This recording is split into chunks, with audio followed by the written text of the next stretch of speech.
RTC cross రోడ్లో మీరు ఆ సినిమా రిలీజ్ అయిన నాకు చేసి ఫస్ట్ బైట్ నాకే ఇచ్చారు ఆ రోజు థియేటర్ మీరు ఇంటర్వెల్ టైంకి వచ్చారు.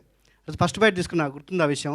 రిజెంబర్స్ థియేటర్ కవరేజ్ అంతా యాక్చువల్గా ఆ ఎంటర్టైన్మెంట్ని అదంతా ఇంటర్వెల్ టైంకే జనాలు బీభత్సంగా ఎంజాయ్ చేశారు ఆ రోజు. నేను థియేటర్లో చూశాను కాబట్టి. అలాంటి ఎంటర్టైన్మెంటు ఇప్పుడు రేపు వచ్చే ఈ సినిమాలో ఉస్తాద్ భగత్ సింగ్లో ఆ రేంజ్ ఎంటర్టైన్మెంట్ని మేము ఎక్స్పెక్ట్ చేయొచ్చు అనేది.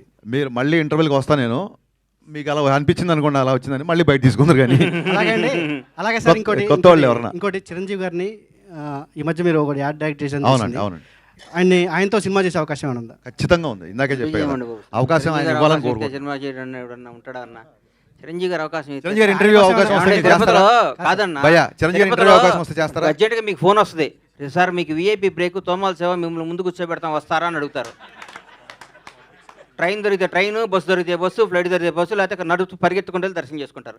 చిరంజీవి గారు అవకాశం ఇస్తాడన్న ఓడా సార్? అది మీ కాంబినేషన్ సార్. మాకు అడిగేది మీరు మీ కాంబినేషన్, మీ ఇద్దరు కాంబినేషన్ చెప్పాక ఆయన చెప్పండి, పాదయాత్ర చేస్తాను 41 రోజు ఆయన దగ్గరికి ఏందన్నా.